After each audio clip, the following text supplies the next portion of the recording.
selamat siang, selamat sore, dan selamat malam rekan-rekan semua.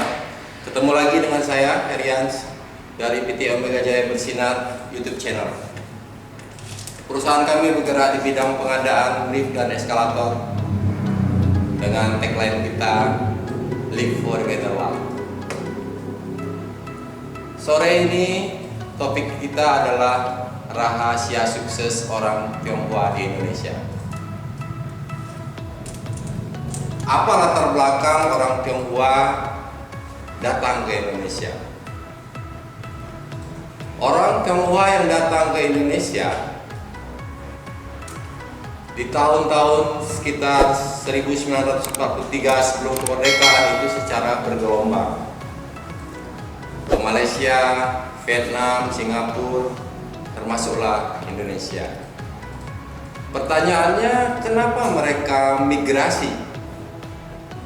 Alasannya karena di negaranya pada tahun itu adalah ada perang saudara yang sangat sengit dan memporak-porandakan negara mereka, serta dijajah oleh negara Jepang. Sebenarnya ada dua tipe migrasi. Yang pertama adalah orang yang terpaksa melarikan diri, orang-orang miskin yang hanya bawa badan dan harapan tentunya agar di tempat yang baru akan lebih baik. Dan yang kedua adalah tipe orang-orang kaya yang selain mereka membawa badan, mereka juga membawa harta dan emas. Biasanya mereka akan menjadi rata-rata pedagang atau pengusaha. Sementara di kondisi itu mereka untuk balik lagi ke negara asalnya tidak memungkinkan. Jadi kalau kita lihat orang-orang terkaya di Indonesia, ada sekitar 9 orang kaya di Indonesia itu berasal dari negeri Tionghoa. Nah, di kesempatan ini kita akan membahas apa sih rahasianya sehingga orang Tionghoa itu sukses. Ada 9 rahasia sukses orang Tionghoa. Yang pertama adalah ulet.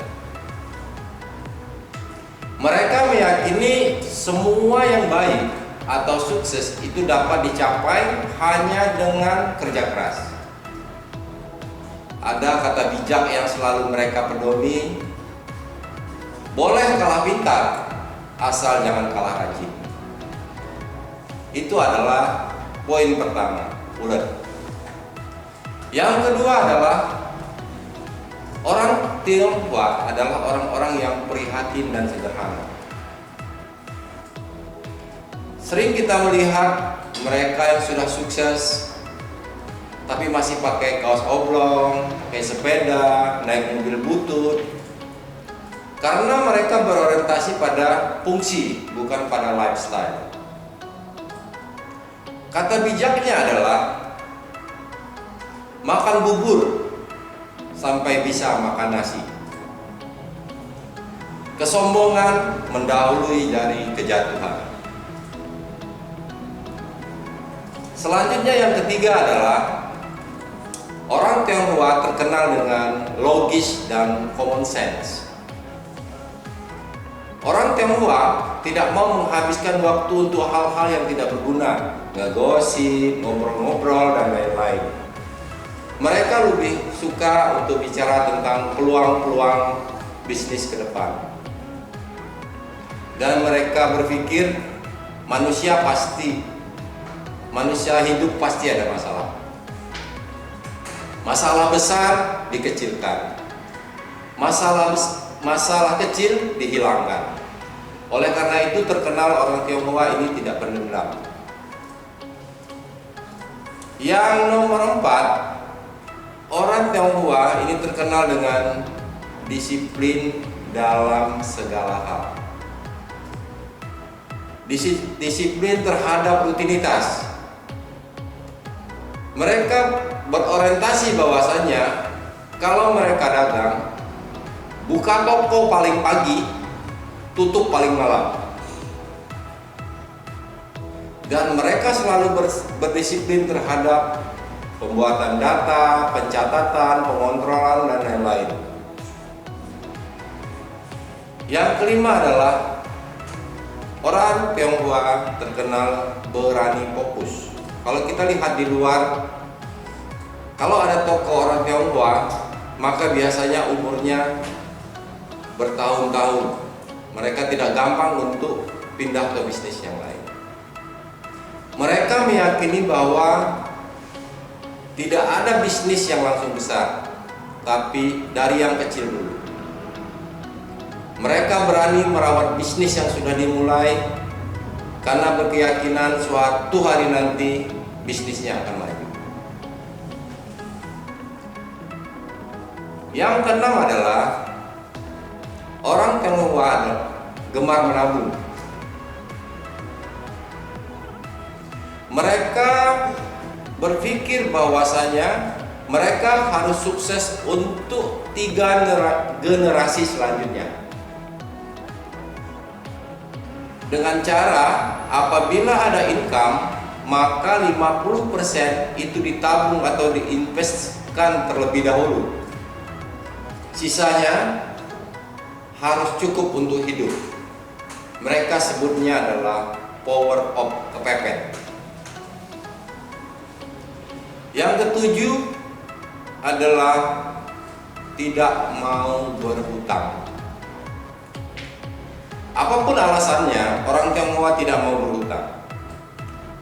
Terkecuali apabila terjadi terdesak untuk kehidupan, untuk berobat, dan lain-lain. Mereka lebih berorientasi pada saling bantu di dalam komunitas mereka. Yang ke-8 adalah orang Tionghoa terkenal sebagai pembelajar. Orang yang suka belajar. Orang Tionghoa memang terkenal irit, tapi tidak untuk pendidikan. Di rumah-rumah mereka rata-rata punya mini perpustakaan. Di tempat-tempat les, di tempat-tempat kursus, rata-rata ada mereka bergabung di sana. Dan yang terakhir adalah orang Tionghoa berorientasi pada profit atau cuan. Kalau kita lihat, apabila mereka berbisnis, mereka tidak berpikir untung besar. Mereka berpikir beruntung kecil, jual murah, yang penting kuantitinya lebih banyak. Oleh karena itu, orang Tionghoa bisa jual lebih murah.